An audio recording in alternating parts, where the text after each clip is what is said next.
ये दुनिया बड़ी बेवफा है, इसके धोखे में मत रहना। तुम जितना चाहो कमा लो, तुम्हारा कमाया हुआ रखा रह जाएगा। तुम्हारे बाद वाले मौज करेंगे, हिसाब तुम्हें देना पड़ेगा। ये याद रखो, मेरी कमाई का हिसाब मुझे देना है। खाएंगे बच्चे, हिसाब में दूंगा। खाएंगे बच्चे, हिसाब आप दोगे। तो जिंदगी ऐसी गुजार के जाओ कि जो हिसाब भी आसान हो जाए और कब्र की मंजिलें भी आसान हो जाए। हम किधर चलने लगे, हम किधर। नहीं जी, मौलवी साहब को हटाओ, इन्होंने तो मेरे जुए के बारे में बात कर दी। ये इमाम नहीं रहेगा, इसने मेरे सट्टे के खिलाफ बात की है। ये इमाम नहीं रहेगा, इसने ढोल के खिलाफ तकरीर की है। मेरा बेटा तो इकलौता ही था ना, मुझे तो आतिशबाजी करनी थी। और यार, कई लोग कहते हैं कि शादी एक बार होती है। मैं कहता हूं भाई, शादी एक बार होती है तो जिंदगी भी एक ही बार मिलती है। अभी से जैसे चाहो गुजार लो। इसे चाहो तो अल्लाह को राजी करके गुजार लो, और इसे चाहो तो अल्लाह को नाराज करके गुजार लो। माफ कीजिएगा, अगर मैं अभी खड़ा कर लूं ना, तो 90% नौजवानों को नमाज याद नहीं। तो मैं 90 लोगों को नमाज दुरुस्त याद नहीं है। ये कंडीशन है हमारी। और कुरान वाला आ जाए और बैठे हो हम लोग नीचे, तो कुरान वाले के लिए उठ के खड़ा नहीं हो सकता, क्योंकि ये मुखिया का बेटा है, ये प्रधान का बेटा है, ये ठेकेदार का बेटा है, ये जमींदार का बेटा है। लाओ दुनिया की सारी डिग्रियां उठा के ले आओ, वकालत भी ला के पल्ले में रखो, जजों के पूरे जजमेंट ला के रखो, दुनिया के बड़े बड़े लोगों की, प्रोफेसरों की तालीम ला के पल्ले में रखो, अमीरों की सारी दौलत ला के रखो, पैसे वालों का पैसा रखो, सोने वालों का सोना रखो, जितनी सारी दौलत दुनिया में है एक पल्ले में ला के रखो। मैं कुरान वाले के सीने की एक आयत लेके आता हूं, खुदा की कसम पूरी दुनिया की दौलत मिलकर के कुरान की एक आयत का मुकाबला नहीं कर सकती। नारे तकबीर, नारे रिसालत, बस लगे आला हजरत उलमाए सुन्नत हजरत अल्लामा मुफ्ती अहमद रज़ा साहब मुरादाबादी, नारे हैदरी जिंदाबाद जिंदाबाद। पढ़े कुरान, पढ़े नौजवानों, मरना ऐसा है, जनाजे उठते हैं हर उम्र में। ये कोई जरूरी नहीं है बाल सफेद होंगे तब बंदा मरेगा। हाँ, अब तो अक्सर बूढ़े बैठे रह जाते हैं, एक ही घर से 4-4 जवान चले जाते हैं। पता चला अभी दादा बैठा है, अभी बाप बैठा है, बेटे चले गए। गारंटी नहीं है, कोई गारंटी नहीं है। कब्र वो जगह है कि जिसको अंधेरे का घर कहा जाता है, जिसको कीड़ों का घर कहा जाता है, हाँ, जिसको बिच्छुओं का घर कहा जाता है, जिसको सांपों का घर कहा जाता है। ये तो करम है अल्लाह का, उसने मट्टी डाल के बंदों के अब छुपा दिए। अगर वो खोलने पे आ जाए तो बड़े अच्छे अच्छे मुंह नहीं दिखा सकते। हम किसी को क्या नीचा करेंगे। कोई कह दे यार दाढ़ी रख ले, तो कह रहा चलो तुम ही जन्नत में चले जाइयो। खेल समझ रखा जिंदगी को, तमाशा ही ये भी कोई। यकीन नहीं आता तुम्हें ना, जाओ हॉस्पिटलों में जाके देखो, ऑक्सीजन लगे पड़े मुंह पे, ऑक्सीजन, सांस नहीं ले पा रहे। दौलत जाके पूछना, कोई कहेगा ये करोड़पति लेटा है, कोई कहेगा ये अरबपति लेटा है। अगर दौलत ही सब कुछ होती ना, तो मुंह पे ऑक्सीजन नहीं लगता। लेकिन अल्लाह दिखाता है, देख किस अकड़ में रहता था, आज मैंने तुझे सांस सांस के लिए मोहताज कर दिया है। जब जवानी थी, जब ताकत थी ना, तो बोलता था ना, अरे जाओ देख लेंगे, जाओ देखा जाएगा। क्या कब्र में देखेगा। जब सांस फूलती है ना, तो पूरी दौलत देख करके बंदा ना एक सांस वापसी की ख्वाब देखता है, तमन्ना करता है। तुम नहीं जानते हो, खुदा की कसम तारीख पढ़ करके देखो, बड़े बड़े दौलत वालों को देखो, आज अकड़ आ गई है, 4 पैसे आ जाते हैं फिर दीन कुछ नहीं है। जितने बड़े दौलत वाला उतना बड़ा अय्याश बना बैठा है, जितना बड़ा अमीन है उतना बड़ा चैलेंज कर रहा है। जिसके पास दौलत कसरत से है उतनी बेगैरती के साथ जिंदगी गुजारता जा रहा है। हमारी कौम का हुआ क्या है, ताशों में हम लग गए, ढोलों में हम लग गए, तमाशे हमसे आबाद गए, मस्जिदें हमने वीरान कर रखी है। क्या जवाब खुदा को जाके दोगे? मुझे बताओ तो सही, जिसकी नाफरमानी करते हो उसके एहसानात याद हैं कि नहीं? तू सो के नहीं उठता है, खुदा नाश्ता पहले दे देता है। तू इबादत एक वक्त की नहीं करता, दोपहर का खाना खुदा देता है। तुझे जोहर असर का याद ख्याल नहीं आता, मगरिब का सजदा तूने नहीं किया, शाम का खाना उसने दे दिया है, ईशा की पढ़े बगैर तू तो सो गया था। तुझे तो कपड़ों का होश नहीं, तुझे तो बदन का होश नहीं। वो कैसा मालिक कुल है, तुझे बेहोशी के आलम में ऑक्सीजन की कमी नहीं करता है, फेफड़ों की रफ्तार नहीं रोकी जाती है, नब्ज बराबर चला रहा है, दिलों की धड़कनें बराबर चल रही है। ये सब कुछ कौन कर रहा है? ये सिर्फ वही कर रहा है जिसने लफ्ज़ कुन से कायनात पैदा की है, जो निजाम हस्ती को चला रहा है। तू जिसकी नाफरमानी कर रहा है, ये सारी पावर उसी की है, सारी ताकत उसी की है। और तुम्हें खुदा का वास्ता, अगर खुदा तौफीक दे, सुबह को आँख खुल जाया करे, अजान होते ही मस्जिद में जाया करो, नमाज पढ़ के नाश्ते किया करो, खुदा की कसम रोजी भी बढ़ा दी जाएगी, तुम्हारी उम्रें भी बढ़ा दी। वाह जिंदाबाद जिंदाबाद, नारे तकबीर, नारे रिसालत, बस लगे आला हजरत, जश्न दस्तार बंदी, जिंदाबाद जिंदाबाद। शुरू दिन का आगाज अल्लाह की इबादत से करें। फजर के बाद कुरान लेके बैठे, कुरान लेकर के बैठे, ये हम पे लाजिम है। बैठे हम कुरान लेकर के, फिर देखो अल्लाह कितनी बरकतें दे रहा। लेकिन माफ कीजिए, हमें खुदा पे उतना भरोसा नहीं रहा जितना तावीजों पे हो गया, जितना डोरियों पे हो गया। हाँ, जितना डोरियों पे हो गया। मुझे बताओ, मैं कहता हूँ ये जितने वायरस फैले ना डॉक्टर साहब, अगर अल्लाह सिर्फ ऑक्सीजन कम कर देना, बाकी किसी वायरस की जरूरत नहीं। पूरी दुनिया सजदे में पड़ी होगी, पूरी दुनिया। लेकिन वो जबरन किसी को अपनी बारगाह में लाना नहीं चाहता। वो तो कहता अब मैंने तुझे दोनों रास्ते दिए, तुझे जन्नत का भी मालूम है, दोजख का भी मालूम है, अब फैसला तुझे करना, तुझे मैं प्यारा हूं या तुझे दुनिया प्यारी है? कह रहा मौलाना मैं कतई हराम काम ना करता, मगर मजबूरी आ गई, बालक भूखे थे। तू बता, तू बड़ा है या नबी की बेटी फातिमा ज़हरा बड़ी है? मुझे बता तो सही। एक दिन मेरे हुजूर बेटी के घर तशरीफ लाए, जाओ जाके बेटियों से भी कहना। आज कितने घरों में इसलिए तलाक हो जाती है, बेटियों के शौक पूरे नहीं हो पाते ना, तो शौहरों को गालियां देती हैं, ताने देती हैं, तो फिर शौहर मजबूरी में तलाक दे देता है। जाओ जाके बेटियों से कहो, कामयाबी ये नहीं है कि तू 70,000 का जोड़ा पहने, कामयाबी ये नहीं है तू 20,000 का लहंगा पहने। कामयाब बेटी वो है जो पैबंद लगे कपड़े पहन के शोहर को राजी करके दुनिया से चली जाए, वो सबसे ज्यादा कामयाब बेटी है। लेकिन ख्वाब बड़े, शौक बड़े। जब से ये आए ना ये खिपड़े मोबाइल है, अब तो नमाज छोड़ देगी लेकिन सीरियल नहीं छोड़ेगी, रोटी में लेट हो जाएगा लेकिन सीरियल देखेगी। ये तमाशे हमारे घरों में आ गए, और वो फैशन फिर हमारी में वही फैशन उतर आया, वही फैशन में उतर आया। हमें हो क्या गया? आज दुनिया चीख रही है, दुनिया चीख रही है। फिर वो जब देखती है तो शोहर से कहती है मुझे ये चाहिए ऐसे कपड़े। शोहर बेचारा 500-600 रुपए रोज का कमाने वाला, 500-600 रुपए रोज के अब तो खर्चे भी हैं घर के।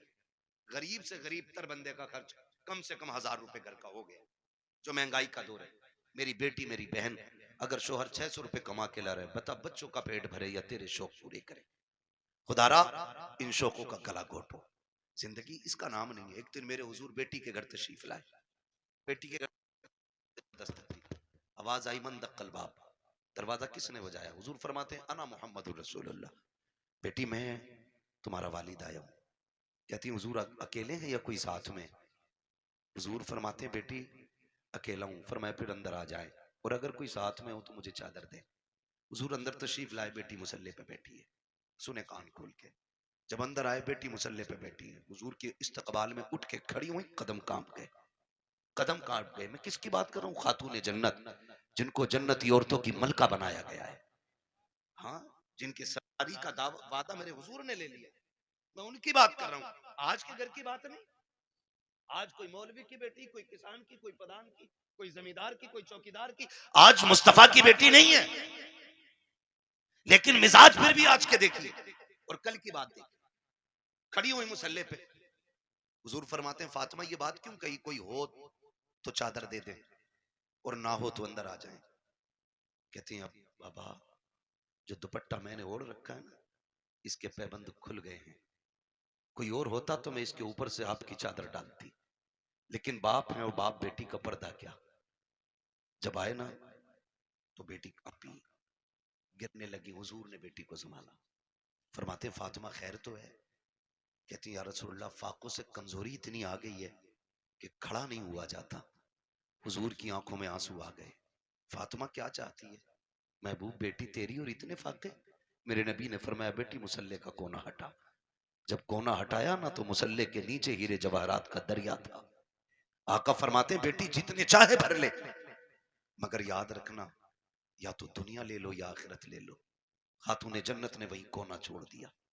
कहती आका फातिमा की पूरी जिंदगी खुदा के लिए गुजरी है, मुझे इस दौलत की कोई जरूरत नहीं है।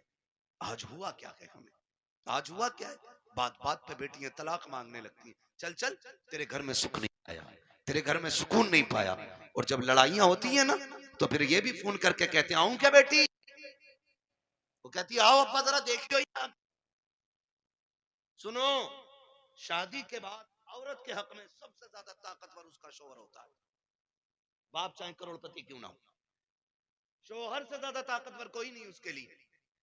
आपके पास दौलत है, आप गए अपने जाके तमंचा कान पे रख दिया, लेकिन शोहर 3 बार कहेगा तलाक तलाक तलाक, पूरा खेल खत्म, सिस्टम खत्म। अब आप कुछ नहीं कर सकते, मार सकते हो लेकिन बेटी को जिंदगी नहीं लौटा के दे सकते, जो इज्जत गई है वो नहीं लौटा के दे सकते। आपसे भी थोड़ी सी गुजारिश है, मियां बीवी के झगड़े हुआ करे तो उड़ के न जाया करो, उड़ के न जाया करो। क्या कर बेटी गलती तेरी है तो राजी तू कर, और गलती शोहर की है तो फिर हम बाद में बात कर लेंगे।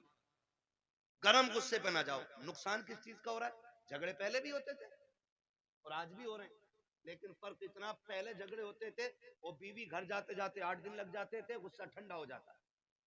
और आज तो औरतें भी इतनी चला के पहले फोन लगा लिया, फिर कह रही है आदमी से बताओ क्या कह रहे थे तुम, फोन चालू है, मेरे बाप को क्या कह रहे थे, तो वो उसे क्या मालूम फोन लगा हुआ, वो कहते तेरे बाप को भी देख लूंगा मैं, वो सुन रहा है। अभी झगड़ा खत्म नहीं हुआ, गाड़ी दरवाजे पे, क्या कह रहा भाई देख के दिखा, आए गिरबान पकड़ लिया, बस इतना ही गुस्सा का पीता हो गई तलाक, मरो अब जा करके।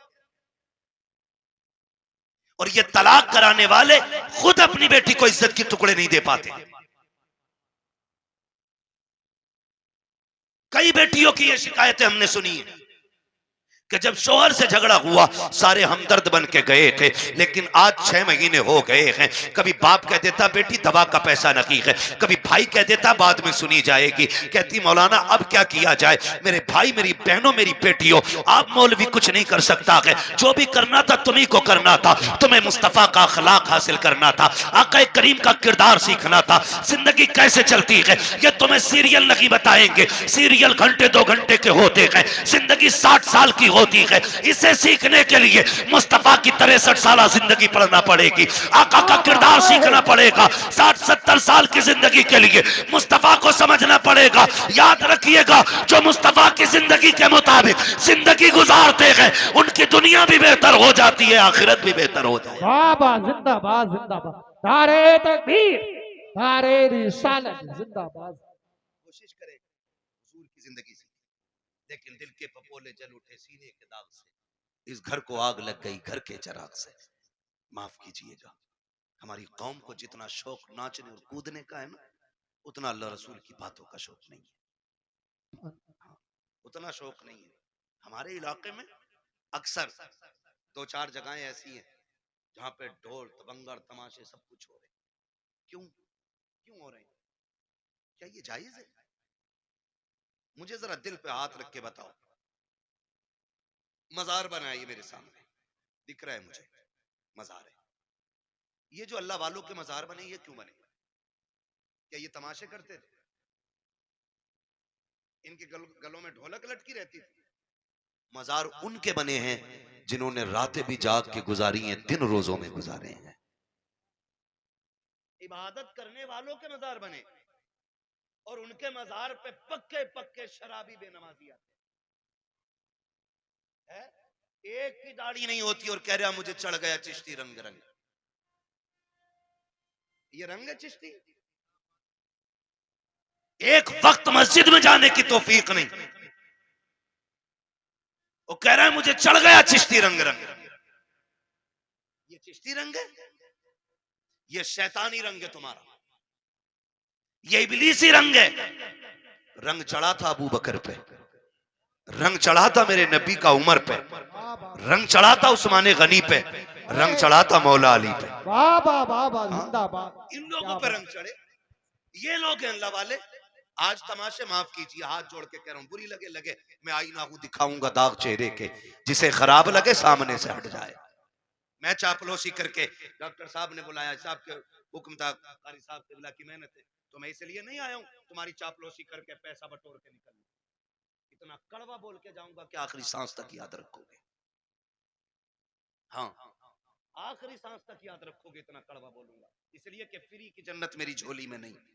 मुझे पता जन्नत सस्ती होती तो हुसैन करबला में 72 साल में कटवाता। क्या बात। जन्नत इतनी सस्ती होती तो बिलाल कभी खाल अंगारे और कोयलों से न जलवाते। जन्नत मुश्किल थी ना, तभी तो अंगारों पे जलाए गए। सुहैब रूमी जैसे लोग, हुजूर के ऐसे आशिक, खुदा की कसम तारीख पढ़ो आज भी कलेजे कांपते। क्या किया हमने दीन के लिए, क्या किया? हाँ, होता क्या, पूरा सा आ गया बाबा का चंदा दे दो। पहली बात तो सुने, हलाल कमाई इतनी इज्जत वाली होती, फरमाया गया हलाल कमाई का 1 रुपया भी अगर कब्र में गिर जाए और तख्ते लगा दिए गए हो, फरमाया गया तख्ता हटा के रुपया निकाला जाए। 1 रुपए की इतनी वैल्यू है, जबकि सगा भाई मुंह ना देख पाया हो, बेटे ने बाप को ना देखा हो, बाप ने बेटे को ना देखा हो, तख्ते हटा के मुंह दिखाने की इजाजत नहीं, लेकिन रुपया निकालने का हुक्म है। तेरे रुपए की इतनी अहमियत है इस्लाम की नजर में, हमारी नजर में कितनी अहमियत? पूरा सारिया बाबा का ठीक है, उर्स करो लेकिन शरीयत के दायरे में करो। उर्सों से मुखालफत नहीं, तुम्हारे तमाशों से तकलीफ है। सुन सकते हैं कड़वी बातें, बोलूं जरा मैं?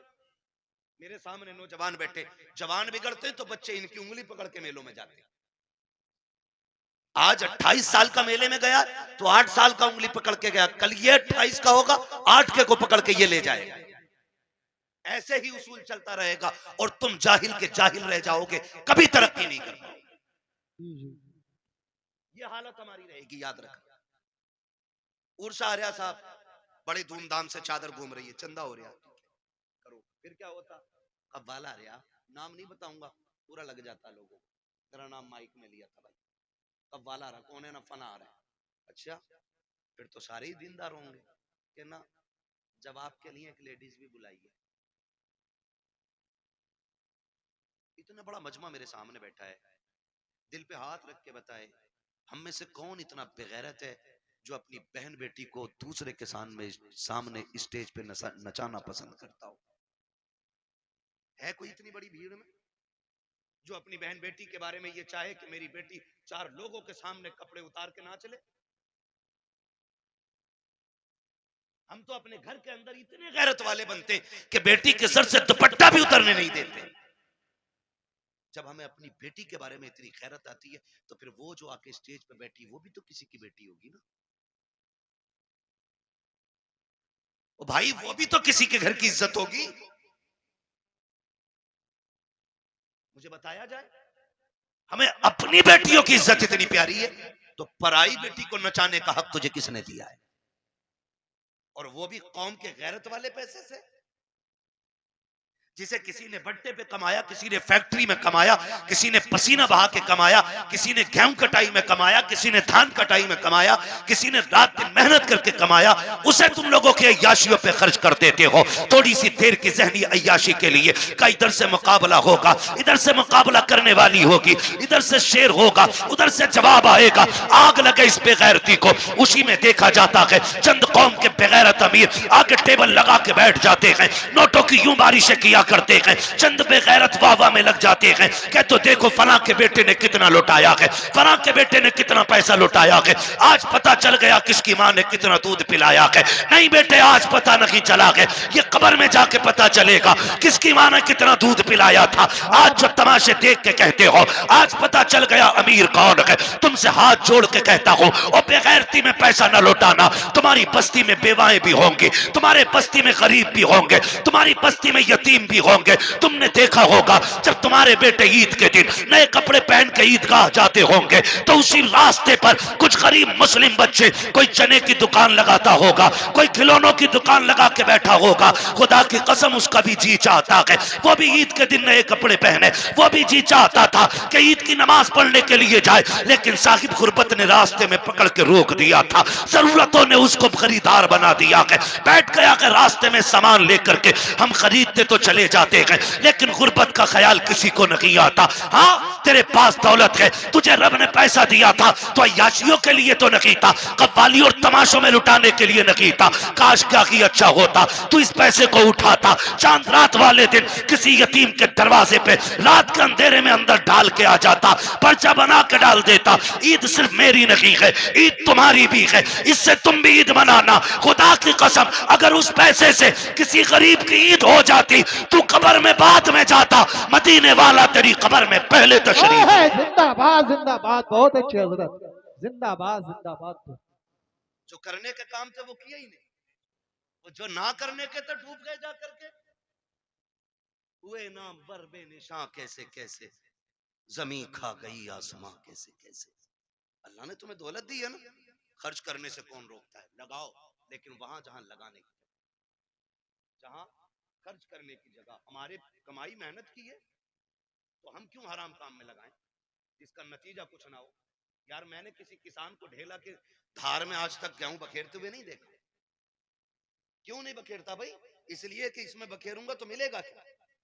सारा ही बह जाएगा। एक पक्की जमीन में 6 बार हल चला के दाना डालता है, सिर्फ इस उम्मीद पे कि इससे गेहूं उग के आएगा, एक के बदले में 7 बालें मिलेंगी, हर बाल में 70 दाने मिलेंगे। हम किसान से ताल्लुक रखने वाले लोग, तो हम तो दाना भी बेकार जगह नहीं डालते। जब दाना बेकार जगह नहीं डालते तो आप पैसा बेकार जगह कैसे डाल सकते? पैसा बेकार जगह कैसे डाल सकते? अल्लाह ने दौलत दी है ना, तो तालीम पे लगाओ, इल्म पे लगाओ, कुरान वालों पे लगाओ। आप पैसे वाले किसी गरीब की तालीम में मदद करें। हम सबसे फिड्डी कौम है तालीमी एतबार से, पूरे मुल्क में सबसे निचले तबके में हम इस वक्त तालीमी एतबार से गवार हैं। हम इतने गवार डॉक्टर साहब, अक्सर निकलना होता है, हम लोग तो रातों के मुसाफिर, और अक्सर कहते हैं उजाले अपनी यादों के हमारे साथ रहने दो, न जाने किस गली में जिंदगी की शाम हो जाए। है ना, जिंदगी मौत, मौत बहुत तेजी से हमारी तरफ बढ़ रही है, बहुत तेजी से। वो बहुत दूर नहीं है, बहुत तेजी से, बस इशारे की देर है, बस यूं ही पकड़ लिए जाओ, हिलने का मौका नहीं मिलेगा। कई बार डॉक्टर साहब इस बात का जिक्र करते, मुझसे कहने लगे मुफ्ती साहब मैंने देखा, कई बार लगता है डॉक्टरों को कि यार ये क्या 2 खुराक में ठीक हो जाएगा, लेकिन वो मर जाता है। वो कई बार ऐसे मरीज हमारे पास आते हैं कि लोग कह देते हैं बचेगा नहीं, लेकिन फिर भी बच जाता है। कहते हैं तब पता चलता है जिंदगी देने वाला भी अल्लाह है और मौत देने वाला भी अल्लाह है, सारी चीज का मालिक अल्लाह है। मेरे अजीज, मैं आपसे बात अर्ज कर रहा हूँ, जब कभी रातों में गुजरना होता है ना, तो जिस कौम के अंदर, जिस बस्ती के अंदर 9 बजे सारे सो जाते हैं, तो हम समझ जाते हैं यहाँ मुसलमान नहीं है। और जहां 12 बजे तक चौक में लोग बैठ के मोबाइल चलाते हैं, हम समझ जाते हैं यहाँ मुसलमान रहते हैं। क्योंकि वक्त की सबसे बड़ी बर्बादी अगर कोई कौम कर रही है तो वो मुसलमान कर रहा है। हमें अपने वक्त की कीमत मालूम नहीं, हमें अपने वक्त की कदर मालूम नहीं। नौजवानों, वक्त की कदर करो, वक्त को गनीमत जानो। कल ये चला जाएगा ना, एड़ियां रगड़ के मर जाएंगे, एक सांस कोई उधार नहीं देगा। सिकंदर नाम सुना होगा, एक बादशाह गुजरा, नाम सुना ना सिकंदर का, बड़े बादशाहों में नाम आता सिकंदर का। सिकंदर अपनी मुहिम पर था और रास्ते में, सफर में उसे सांप ने काट लिया। जब सांप ने उसे काटा ना, तो उसकी फौज में तबीब थे, बड़े बड़े हकीम थे, सारे इलाज में लग गए। कुछ दिन उसको दवाइयां दी, आखिरकार उनको कहना पड़ गया बादशाह अब इलाज बस से बाहर है, मौत करीब आ गई है। उसने कहा क्या मैं गरीबुल वतन मर जाऊंगा? क्या मुझे अपने मुल्क की मिट्टी नसीब नहीं होगी? कहा नहीं, जहर इतना फैल गया है कि अब बचने के चांसेस नहीं। उसने कहा मेरे पास दौलत तो बहुत है, एक काम करो मेरी आधी दौलत ले लो और किसी से इतनी सांसें मुझे उधार दिलवा दो कि मैं अपने वतन में जाके मर सकूं। इतनी सांसें उधार दिलवा दो कि मैं अपने मुल्क में जाके मर सकूं। हंसे हकीम, कहने लगे डॉक्टर ऐसा कभी नहीं हो सकता। कहा क्यों? कि इसलिए नहीं हो सकता क्योंकि इसलिए नहीं हो सकता कि सांसें उधार नहीं मिलती है। उसने कहा अगर आधी दौलत से काम नहीं चल रहा है ना,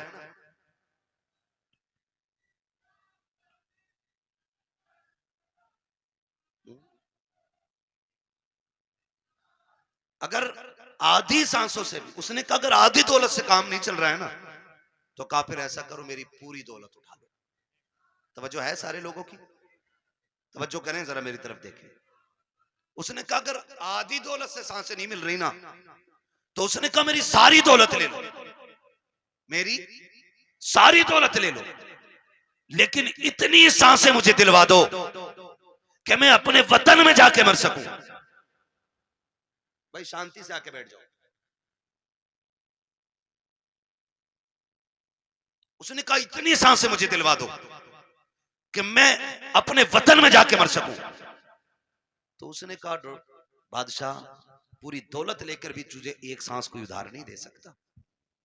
उसने कहा फिर सुनो, अगर मेरी दौलत किसी काम की नहीं है ना, तो फिर एक काम करना, मैं मर जाऊं ना तो मेरे हाथ कफन के बाहर निकाल दे।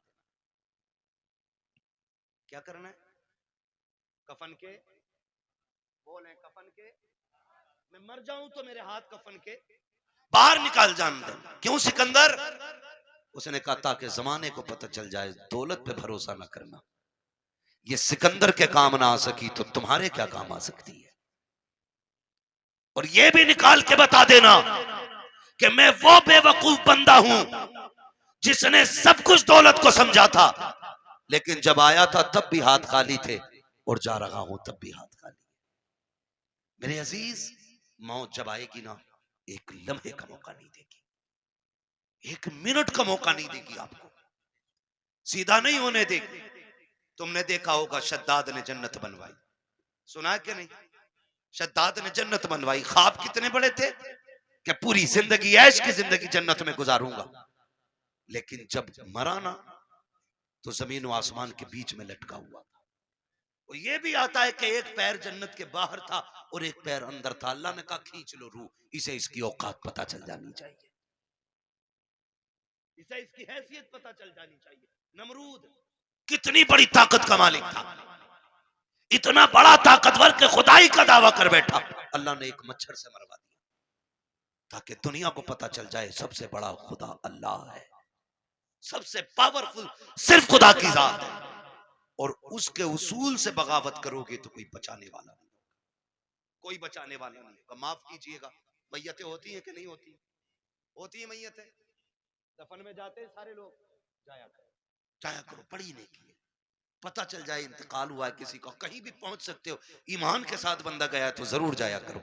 अगर वो नेक होगा तो अल्लाह उसके सदके में तुम्हें बख्श देगा, और अगर तुम नेक होगे तो अल्लाह तुम्हारे सदके में उसे बख्श देगा। ये किया करो। और अब तो माफ करना, जनाजे भी ना जनाब, जनाजे भी अब तो बदले का बदला है, जनाजे भी बदले का बदला है। हमारे अब्बा के में आओगे तो तुम्हारे अब्बा के में आएंगे, तुम नहीं आओगे तो हम नहीं आएंगे। ये बात क्लियर? तुम आओगे तो हम आएंगे, और तुम नहीं आओगे तो हम नहीं आएंगे। बता सवाब किसे मिला? किसी को ही नहीं, डंगवारा कर गए। हाँ भाई, एक थप्पड़ तूने मार लिया, एक हमने मार, बात है बराबर हो गई ना। तो अब जनाजे भी खुदगर्जी में हम लोग जा रहे हैं। और माफ कीजिएगा, जनाजा अमीर का होता तो भीड़ देखने मिलती है, और जनाजा गरीब का होता है तो लोग कंधा भी नहीं देना चाहते। जन्नत दौलत और गुर्बत पर टिकी हुई नहीं है, ये याद रखना। अगर ये लगता है कि अमीर के जनाजे को कंधा देने में ज्यादा सवाब है तो ये सबसे बड़ा धोखा है। मैं तो कहता हूं कंधा उसे जाके जल्दी दिया करो जिसे कोई कंधा देने तैयार ना हो, उसे पहले कंधा दिया करो दौड़ के, जिसका जनाजा कोई उठाने वाला ना हो। क्योंकि तुम नहीं जानते हो, जिसके जनाजे को भीड़ लगी है ना, लगता है ये दिखावे करके गया है, हमारे जैसा उसका शोहरा टीप टाप रही होगी, लेकिन जिसे कंधा कोई नहीं दे रहा है ना, तो समझ जाओ हो सकता है इसने रातों में इबादत की हो, इसने तब रब को आवाज दी हो जब कोई ना देख रहा हो, इसलिए लोग इसे कंधा देने तैयार नहीं। तो फैसला जो है ना भीड़ का, ये अंदाजा लगाना कि कंधा उसको दौड़ के दो जिसे कोई कंधा ना दे रहा हो, मिट्टी दो। अब तो वक्त नहीं है, माफ कीजिएगा, हालात ये हो गए कि जनाजे को मिट्टी देनी तो बड़ी बात है, नमाज पढ़ के आधे निकल लेते, तो मसरूफी इतने हो गए, टाइम किसके पास है मिट्टी तक जाने का? है दुआ, अजी मिट्टी डाल दे 3 मुट्ठी बड़ी बात है। कह रहे आप बैल खुले हुए छोड़िए, दुकान खुली रह गई, एक दिन आएगा मेरे लाल आंखें खुली रह जाएंगी। आज दुकान खुली है, बैल खुले, कल आंखें खुली रह जाएंगी।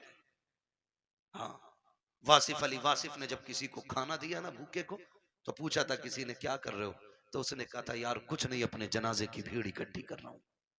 इतने अच्छे काम कर जाओ, लोग तुम्हारे जनाजों में शरीक होने लगे। अल्लाह से लंबी दुआएं मांगा करो रो रो के, मालिक जिंदगी अच्छी कर दे ताकि मौत भी अच्छी हो जाए। ये मांगा करो अल्लाह से। आज तो डरी कोई नहीं, डरी कोई नहीं। तो जब मौतें होती है नहीं होती, बोलो यार, बोल सकते हो तो बोलो, है ना, होती है कि नहीं मौतें? लोग मरते हैं, जिन्हें यकीन ना हो अल्लाह उन्हें दिखा दे जल्दी कि लोग कैसे मरते हैं। डर गए? लोग मरते हुए देखें कि नहीं? बोलो यार, जोर से बोल दोगे तो कोई मुंह का रसगुल्ला नहीं गिर जाएगा। मरते हुए देखे ना लोग। मौत के भी अलग अलग तरीके।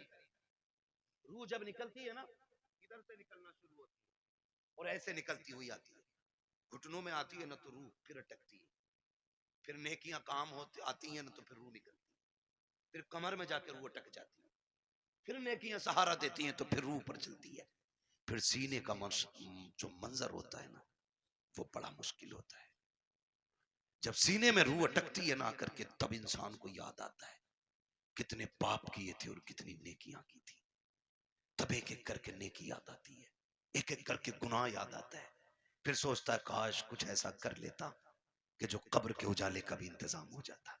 लेकिन फिर सोचने से कोई नतीजा नहीं, फिर कोई फायदा नहीं, फिर हजार सर मारो दीवारों में कुछ नहीं होता। हमने ऐसे भी देखे कि गले तक जब मौत आ जाती है ना, सिर्फ जबान करवटें बदलती है। जबान जो ये चल जाती है ना तड़ से, किसी पे भी चल जाती है ना एकदम से, जो एकदम से मिनट नहीं लगते, सेकंड नहीं लगते, ताड़ से ऐसा जुमला निकलता मुंह से कि सामने वाले के कलेजे के पार हो जाया करता है। तीर के दिए हुए जख्म भर जाते हैं यार, जबान के दिए हुए जख्म नहीं भरा करते हैं। जब बेटा अपने बाप से कहता है ना तेरी औकात क्या, तूने क्या किया था, तूने तो हमें सिर्फ बड़ा कर दिया, ये जो संपत्ति है ना ये मेरी मेहनत की है। तो याद रखना ये जुमले बाप के कलेजे चीर देते हैं, ये जुमले माँ के कलेजे के टुकड़े टुकड़े कर देते हैं। ये जबान जो आसानी से चल गई थी ना बहनों से कि भीख लेने आ जाया करती है, तेरा है क्या इस जायदाद में, कभी ये ताने ना दिया करो, इसे संभाल के रखा करो। अगर ये गलत चल जाती है इंसान को दोज़ख में पहुंचा देती है, अगर ये सलामती से चलती है तो बंदे को जन्नत तक पहुंचा दिया कर। वाह वाह, नारे तकबीर, नारे रिसालत। मैं बस चंद बातें कर ले रहा हूँ। खुदा ज़बान सही करे, ज़बान सही करे, इसे संभाल के बोला, ज़बान संभाल के बोला करे, तड़ से किसी को गाली ना दे, ऐसा जुमला ना बोले कि किसी के कलेजे के पार हो जाए। वरना याद रख, ये कब्र पे खड़े होकर जो बेटा कहता ना बाद में, मेरे अब्बा को किसी को मेरे अब्बा से तकलीफ पहुंची हो तो माफी मैं मांग रहा हूँ, आज इसकी माफी से कुछ नहीं होना है, कुछ नहीं होना। मेरे अब्बा पे किसी का कुछ हो तो ले लेना। ये वो बेटा कह रहा है जो बाप की कब्जा की हुई आधा बीघा जमीन पे एक्स्ट्रा खुद भी हल चला रहा, खाली कब्र पे होकर खड़े होकर सफाई दे रहा, सफाई। अगर इसके मन में देने की होती ना, पहले वो वाली बांट के आता जो अब्बा ने हराम की छीनी। अब्बा ने सगे भाई की 5 बीसे फालतू जोत रखी है और बेटे को पता है ये कब्जा किया हमने, पहले वो निकाल के दे जो अब्बा ने हराम की ली थी। बेटे से को वाली देखे ना, ये तो अब्बा ही हिसाब देंगे। तो कब्र पे खड़े होके अच्छा ना बन। अब सांस बंद हो गई, रजिस्टर बंद, अब तो कब्र जाने और कब्र वाला जाने। अब आया है ना अंदर, जमीन कहेगी आज तेल निकालू। तूने मेरी खातिर अपने सगे भाई को कचहरियों में घसीटा, मेरी खातिर तूने फला रिश्तेदार को जलील किया, आ तुझे तेरी औकात दिखाऊं। जब रगड़ेगी ना तो सुरमा बना देगी, सुरमा, कोई बचाने वाला नहीं होगा। तुम तो इस खुशी में बेखुशी में ये भूले बैठे होगे तीजा हो गया है बंदा जन्नत में पहुंच गया होगा, 40वां हो गया जन्नत में पहुंच गया। हुकूकुल इबाद का मामला इतना सख्त है मेरे अजीज, तुम एक नहीं सैकड़ों नहीं हजारों तीजे 40वें करा लो, अगर किसी भाई का हक लेके जा रहे हो अल्लाह उस वक्त तक जन्नत नहीं देगा जब तक एक एक भाई का तुमसे हिसाब बराबर नहीं करा ले। याद रखना, इसलिए किसी का खा के नहीं मरना, खुदा तौफीक दे तो दे के मरना, दे के मरना। कोई किसी का नहीं होता है। बेटे 40वें के बाद कब्र तक भूल जाते हैं अब्बा दफन का।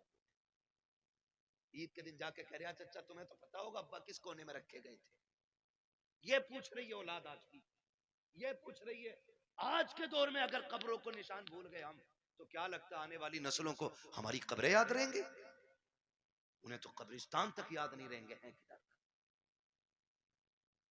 इसलिए खुदारा आखिरत की तैयारी खुद से करें, अपने आप से करें। अपने पीछे कुरान पढ़ने वाले छोड़ दें, अपने पीछे कुरान पढ़ने वाले छोड़ दें। हम तो कह देते हैं कोई बात नहीं, मेरा इंतकाल हो, मेरे बच्चे कहेंगे मदरसे से बच्चे भेज दिए, ठीक है, बरकत वाली जमात है, नेक जमात। लेकिन ये बात बताओ, पढ़ने में खुलूस इनके उतना ही होगा जितना बेटे के पढ़ने में खुलूस होगा? हो सकता है? कभी नहीं होगा ना, क्योंकि बाप का दर्द बेटे को ज्यादा है, बेटे का दर्द बाप को ज्यादा है। हमें तो बुलाओगे रस्मन पढ़ के चले जाएंगे, लेकिन असल दर्द बेटे को होता है। मैं तो कहता हूं एक बेटा कम से कम हाफिज जरूर बनाना, एक बेटा जरूर बनाना। अगर बना ना सके हो ना, तो कोई पढ़ रहा हो तो पढ़ने में उसकी, कोई कुरान हाफिज हो रहा है ना, तो उसके हिफ्ज में मदद करें। आपका बेटे बड़े हो गए, आप नहीं पढ़ पाए, आपके बेटे नहीं पढ़ पाए, तो जो पढ़ने आप उनकी मदद करें। जानते हो क्यों? क्योंकि जहां भी ये पढ़ने वाला कुरान पढ़ेगा, अल्लाह एक एक हर्फ के बदले में 10-10 नेकियां तेरी कब्र में भी नाजिल फरमाता रहेगा। इतना बड़ा इंतजाम, इतना बड़ा इंतजाम। मैं अर्ज करूंगा खुदारा पढ़ने वालों से और पढ़ाने वालों से आपसे गुजारिश है, जब आपके बच्चे हाफिज हो जाए ना, तो फिर उनसे कह देना हमने तुझे कुरान के लिए छोड़ रखा है, कुरान के लिए तुझे छोड़ सकता है और कुरान तेरे लिए है। पूरी जिंदगी तुझे कुरान पढ़ना है। हमारा काम ना कर, खेती हम कर लेंगे, जमीनें हम जोत लेंगे, मेहनत हम कर लेंगे, लेकिन तुझे कुरान याद रखना है। अब्बा क्यों? अब्बा क्यों?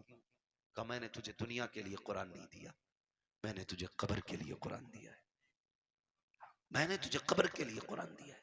कब्र अंधेरों का घर है, बड़ी बेवफा दुनिया है। आप अपना बेटे को करोड़ों रुपए दे दे, मरने के बाद 50,000 नहीं देगा मस्जिद में। वो ये सोचता है ये पैसा जो अब्बा का बचाना है ये माले गनीमत है। भाई भाई का गला काट देते एक दूसरे का, सिर्फ 10,000 के लिए, 5,000 के लिए बंटवारे में गोली चल जाती है। क्यों? भाई बाप की दौलत थी, जिस पे झगड़ा था उसका कुछ हिस्सा उठा के खुदा की घर में दे दो। भाई वो इतना करके गया ना तुम्हारे लिए, उसके लिए भी कुछ राहत का सामान बने। लेकिन कह रहा क्यों दे? उन्हें उनके अब्बा से मिली थी, हमें हमारे अब्बा से मिली है। क्योंकि अब्बा खुद नहीं देता था मस्जिद में, कभी अब्बा ने खुद नहीं लगाया कभी दीन के लिए पैसा, तो औलाद कहां से लगाई?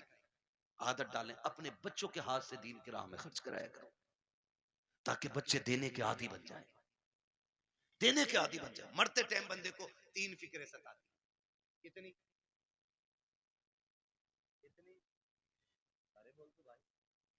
कितनी फिक्रें? 3 फिक्रें सताती हैं। नंबर 1, मैंने जो दौलत कमाई है इसका क्या होगा। नंबर 2, मैं औलाद छोड़ के जा रहा हूं, मेरी औलाद कैसे जिंदगी गुजारेगी मेरे बगैर। नंबर 3, मैंने कितनी नेकियां की और कितने गुनाह किए। सिर्फ 3 चीजें मरते वक्त याद आती। 3 चीजें। कामयाब वो नहीं है जिसने अपने पीछे बंगले छोड़ दिए, कामयाब वो नहीं जिसने इमारतें छोड़ी, कामयाब वो है जो अपने पीछे कुरान पढ़ने वाला छोड़ गया है। वो सबसे बड़ा कामयाब है जिसने अपने पीछे कुरान पढ़ने वाले छोड़े।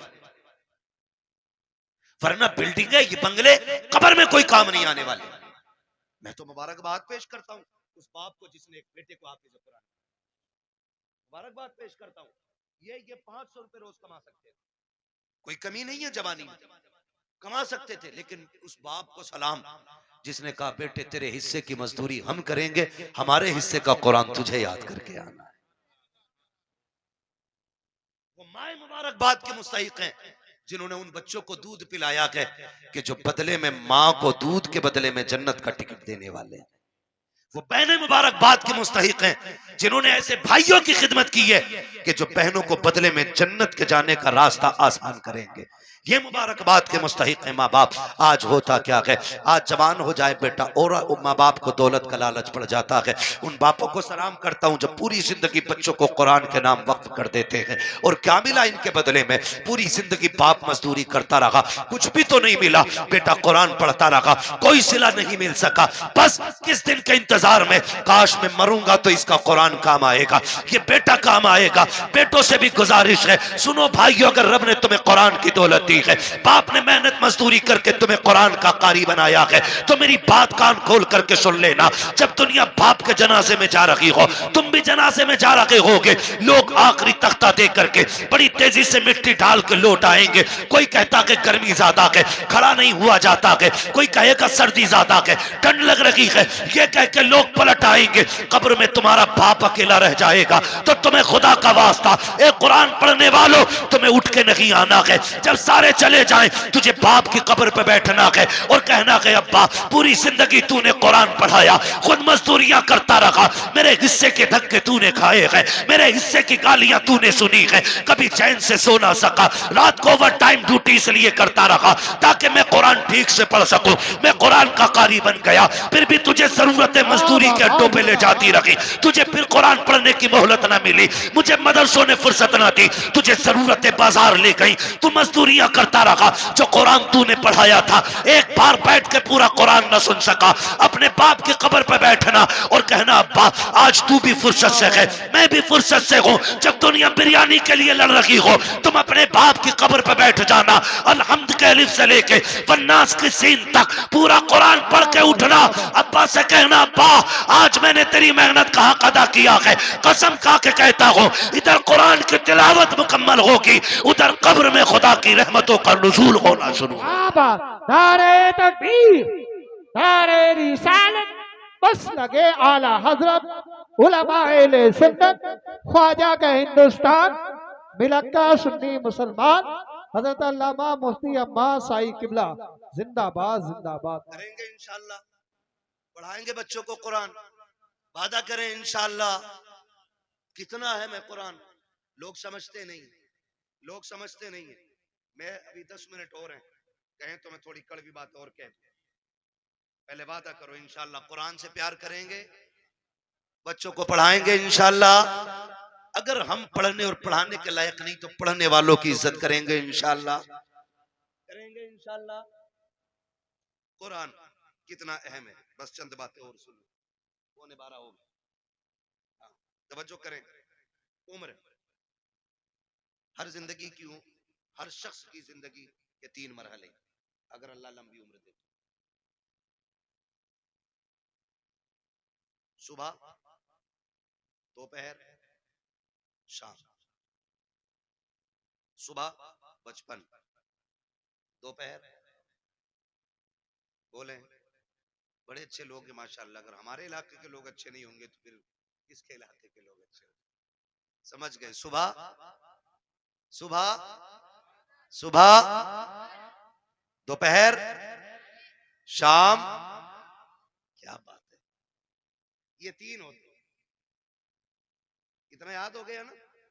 सुबह बचपन होता है, दोपहर जवानी होती है और शाम बुढ़ापा होता है। सुबह के बाद उम्मीद होती है दोपहर आएगा, दोपहर के बाद उम्मीद होती है शाम आएगी, लेकिन शाम के बाद उजाले का फिर कोई पहर नहीं होता। फिर आगे रात की रात, फिर जो सूरज निकलेगा एक नई जिंदगी का आगाज,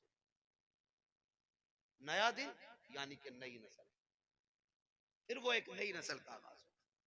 आप जानते हो बचपन इतना खूबसूरत होता है कि कब गुजर गया पता ही नहीं चलता, और लोग आखिरी सांस तक कहते हैं काश बचपन फिर से लौट आता। बचपन इसलिए भी खूबसूरत होता है क्योंकि जिम्मेदार बाप होता है। यही क्लियर है ना? गलत तो नहीं बोला ना मैंने? बचपन इसलिए खूबसूरत होता है क्योंकि सर पे हाथ रखने वाला बाप होता है। इसलिए खूबसूरत होता है कि बचपन हम बाप की मर्जी से जीते। जवानी खूबसूरत होती भी है और ना भी होती है। जवानी उन बच्चों की खूबसूरत होती है जिनकी जवानी भी माँ बाप की मर्जी से गुजरती है। ठीक है जी? जवानी उन बच्चों की अच्छी होती है जिनकी जवानी माँ बाप की मर्जी से गुजरती है। और बुढ़ापा, दुनिया कहती है बुढ़ापा बुढ़ापा। वजह जानते हो? वजह सिर्फ इतनी है कि बचपन में बहुत दोस्त होते, बचपन में बहुत दोस्त होते। मेरे हुजूर फरमाया करते थे मुझे बच्चों के 5 खेल बड़े पसंद है, 5 काम बच्चों के पसंद है। इंशाल्लाह कभी वक्त होगा ना और जिंदगी फिर लेके आएगी ना, तो इन 5 कामों पे बच्चे की गुफ्तगू फिर होगी, क्योंकि बात बड़ी लंबी है वो भी। बस जो मैं कहना चाह रहा हूँ ना चाचा, फिर वो रह जाएगा अधूरा मसला, है ना। बस मेरी बात पूरी हो जाए, अल्लाह करे इस बीच में। तो बचपन में ना बहुत सारे यार मिल जाते हैं, हम जोली बच्चे इतने इतने आजाद होते हैं। अम्मी कहती है ला बेटे जल्दी जा, चाय खोल गई है, पत्ती नहीं है, जल्दी लेके आ। गया सुबह चाय पत्ती लेने, दोपहर के टाइम लौट रहे। ये बचपन है, और इसी को बचपन कहते हैं। ये आजाद जिंदगी है, पके ना पके चाय, हम तो तमाशा देखेंगे। बच्चे गए, कोई आ गया डुगडुगी वाला, वहीं लग गए। अब अम्मा परेशान है, चाय दोपहर तक पकती रही। ये है ना, ये आजादी होती है बचपन की। और बचपन के यार बड़े सच्चे होते हैं। अभी लड़ेंगे, कल किसी पंचायत के बगैर फिर एक हो जाएंगे। ना कोई मुकदमा, ना कोई बहस, ना कोई पंच, ना कोई पंचायत। आज लड़के गए थे, सुबह फिर गले मिल जाते। इतना आजाद बचपन। और जवानी, जवानी में जिसके पास पैसा है उसके 1000 यार है। बस समझ गए ना, दो चीजें, वक्त और पैसा। जिसके पास है ना उसके 1000 यार मिलेंगे। यानी यार उन्हीं के ज्यादा मिलेंगे जो बर्बाद हैं खुद भी और दूसरों को भी बर्बाद करेंगे। ये दूसरे लफ्ज मैंने बोले। भाई जिसके पास फालतू वक्त है, कोई काम नहीं है, तो वो दूसरों को भी ठलुआ बना के बैठाएगा। जो बंदा 4 पैसे कमाता, कहीं काम से लगता, बच्चों को हलाल रोजी खिलाता, दुकान बंद, वो भी बैठा उसके साथ। और बातें चौक में बैठेंगे, करे किसकी बन रही है अब के, उसकी इतनी सीटें निकल रही है, नहीं नहीं अब के उसकी बनवा रहे हैं हम। जिससे अपना घर नहीं चलता, वो मुल्क चलाने की बात करता है। सही कह रहा हूं, ये फालतू की बातें नहीं है तो और क्या। ठलुए लोग, चाय बिगाड़ने वाले लोग चौक में बैठ के अपना भी वक्त बर्बाद करते हो, दूसरों का। खैर इधर नहीं जाना है, बस इतना बताना चाहता हूँ, जवानी में भी 1000 यार हो जाते हैं। एक सबसे तन्हा उम्र आती है बुढ़ापे की, जिसमें गैर तो गैर अपने भी साथ नहीं निभाते, अपने भी साथ नहीं निभाते। सगा बाप बैठा है, सगा बाप, बेटा सुबह उठा, ड्रेस पहनी, मोबाइल हाथ में लिया, कुनमुना किया और निकल लिया। बाप मुंह देखता रह गया, रात सांस खड़ रही थी, सुबह बेटे से दवा मंगानी थी, इसने तो मुंह तक नहीं छुआ, ये तक नहीं पूछा रात कैसी गुजरी, चला गया। फिर बाप सोचता शाम को आएगा बेटा, फिर बातें करूंगा। फिर शाम को बेटा आया तो मूड खराब था, माथे पे लकीरें थी, गुस्से में गुस्सा, जल्दी करो, जूता लाओ, पानी लाओ, ये लाओ, वो लाओ। बाप फिर डर गया, लगता है बाहर किसी ने टेंशन दे दी है। बाप फिर ठहर गया, उसने फिर मन की बात ना कही। इसी हाल में महीने बीत जाते हैं, दो बातें बाप बेटे से नहीं कह पाता। तुमसे हाथ जोड़ के गुजारिश करता हूं, तुम बच्चों को वक्त दो, हक है उनका, बीवी को वक्त दो, हक है उनका। रोज 10-5 मिनट माँ बाप को दे लिया करो। तुमसे वो कुछ नहीं मांगते बदले में, सिर्फ रोज शाम में बैठ के ये पूछ लो, अब्बा बता आज खाना खाया था? वो कहे खाया था। पूछ क्या खाया, अच्छा लगा कि नहीं लगा। ये पूरी जिंदगी हमसे कहते रहे, बेटे बता तुझे क्या पसंद है। बाप की मर्जी मछली की थी, हमने कहा नहीं आज हमें तो बिरयानी खानी है। बाप ने अपना फैसला कैंसिल किया कि बेटे की पसंद की बिरयानी बनाई जाए। बाप चाहता था बिरयानी बने, हमने कहा कोरमा खाना है। बाप ने अपनी पसंद कुर्बान की, कहा बेटे के लिए कोरमा बनाओ। आज जब बाप बूढ़ा होकर के बैठ गया है, बेटा क्यों नहीं पूछता है अब्बा बता तेरी पसंद क्या है। आज वो बनेगा जो तू चाहेगा, आज वो बनेगा जो तू कहेगा, आज वो बनेगा जो तेरी पसंद होगी। कसम खा के कहता हूं, खाने ऐसे बनवाया करो, तुम्हारा मालिक इतनी दौलत नहीं देगा जितना तुम्हारा खुदा इन जुमलों से तुम्हें बरकतें अता। वाह बाबा, सुभान अल्लाह, सुभान अल्लाह, जिंदाबाद जिंदाबाद। मेरी बच्चों की मर्जी से रोज खाना बनता है, हफ्ते में एक दिन बाप की मर्जी से। एक दिन बूढ़ी माँ को कहो अम्मा घर की मलिकत हुई है ना, आज खाना तेरी मर्जी से बनेगा, बता क्या चाहिए, बता क्या चाहिए। बस इतना पूछना माँ बाप से। और क्या तुम्हारे गुर्दे फेफड़े मांग रहे वो, बताओ तुम्हारा दिल मांग रहे वो। ये इतने गनी लोग होते हैं यार, अपना दिल दे के औलाद का दिल बचाने की कोशिश करते हैं।